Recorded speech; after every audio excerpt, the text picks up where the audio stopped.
जय हिंद दोस्तों, वंदे मातरम। इन दिनों नवाजुद्दीन सिद्दीकी के माहौल कुछ सही नहीं चल रहा है। अभी उन्होंने 2-3 दिन पहले ही अपना दिल खोलकर अपनी बात रखी। जो उनके ऊपर आरोप लगाया गया उसका उन्होंने क्लैरिफिकेशन दिया, अपनी तरफ की बात रखी, अपनी तरफ से दिल खोल कर रख दिया।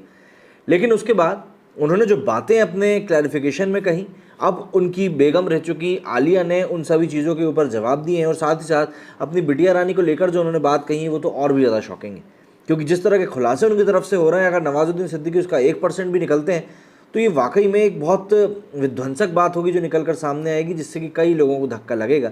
लेकिन बात फिर वही है कि जब तक बात पूरी तरह से क्लियर नहीं हो जाए तब तक आप किसी को भी दोषी नहीं बोल सकते। हम लोग जॉनी डेप और एम्बर हर्ड के केस में ये चीज़ को ऑलरेडी देख चुके हैं। तो ऐसे में अब क्या कुछ निकल कर सामने आएगा ये तो वक्त बताएगा। लेकिन फिलहाल जरा जान लेते हैं कि आलिया ने अब कौन से संगीन आरोप लगाए। अभिनेता नवाजुद्दीन सिद्दीकी ने हाल ही में अपनी पत्नी आलिया के इस आरोप को नकार दिया था कि उन्होंने अपने बीवी बच्चों को घर से बाहर निकाल दी। लेकिन अब आलिया सिद्दीकी नए आरोपों के साथ सामने आई है। उन्होंने अपने शौहर को गैर जिम्मेदार अब्बा बताते हुए कहा कि उनके मैनेजर ने उनकी बेटी को अनुचित तरीके से गले लगाया था।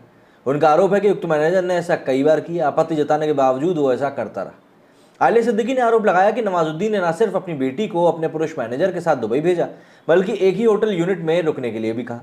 आलिया का कहना है कि ये सब उन्हें जानकारी दिए बिना और उनकी सहमति के बिना ही हुआ। आलिया का कहना है कि इसी अवधि में उक्त मैनेजर ने उनकी बेटी को कई बार गलत तरीके से गले लगाया, जबकि वो आपत्ति जताती रही। उन्होंने कहा कि नवाजुद्दीन इस हरकत को नकार नहीं सकते क्योंकि उस समय ना ही वो और ना ही मैं वहाँ थी। आलिया सिद्दीकी का कहना है कि इन सब के बावजूद नवाजुद्दीन अपने उस मैनेजर पर आंख बंद करके विश्वास करता रहा। वो उनकी मां होने के कारण जब उन्होंने आपत्ति जताई तो उन्हें धमकियां दी गई। आलिया का दावा है कि इस आरोप को साबित करने के लिए मेरे पास कई सबूत हैं। आलिया सिद्दीकी का यह भी कहना है कि नवाजुद्दीन अपनी राजनीतिक और आर्थिक शक्तियों का इस्तेमाल करके उनके खिलाफ केस फाइल कर रहा है। आलिया सिद्दीकी ने पुलिस पर भी पक्षपात का आरोप माना। उन्होंने कहा कि उनके शौहर ने ना तो उनकी और ना ही बच्चों की कोई फिक्र करी। आलिया का कहना है कि नवाजुद्दीन उनसे मिलना नहीं चाहते, इसलिए उन्होंने अपनी अम्मी से कहकर उन्हें घर से बाहर निकलवा दिया। आलिया ने एक ऑडियो क्लिप भी जारी किया है जिसमें कथित तौर पर नवाजुद्दीन कहते नजर आ रहे हैं कि उन्हें अपने मैनेजर पर भरोसा है और वो चाहें तो पुलिस में शिकायत कर सकती हैं। देखिए, नवाजुद्दीन सिद्दीकी अपनी तरफ से काफ़ी बातों को शुरू से ही क्लियर करते हुए चल रहे हैं। साफ तौर पर उनका कहना है कि भाई जो भी चीज़ें हैं सबके सामने, आपको जो करना है कर लो।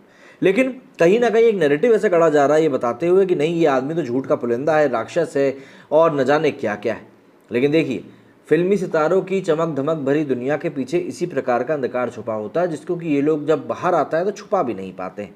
अब ये एक पारिवारिक कलेश है या फिर पैसों को लेकर की जाने वाला गंदा खेल, ये तो जब कोर्ट का फैसला निकल कर सामने आएगा तभी पता चलेगा। ये भी पता चल सकता है कि भाई क्या इस महिला ने गलत आरोप लगाए हैं या वाकई में नवाजुद्दीन सिद्दीकी गलत है। ये केस आने वाले समय में बहुत लंबे वक्त के लिए एक एग्जाम्पल के तौर पर भी पेश किया जाएगा। लेकिन हाल फिलहाल में तो नवाजुद्दीन सिद्दीकी ने जो पूरी अपनी एक इज्जत और अफजाई कमाई है, कहीं ना कहीं वो ज़रूर दाव पे लगती जा रही है। मेरे स्टूडियो फिलहाल इतना ही। जय हिंद, जय भारत।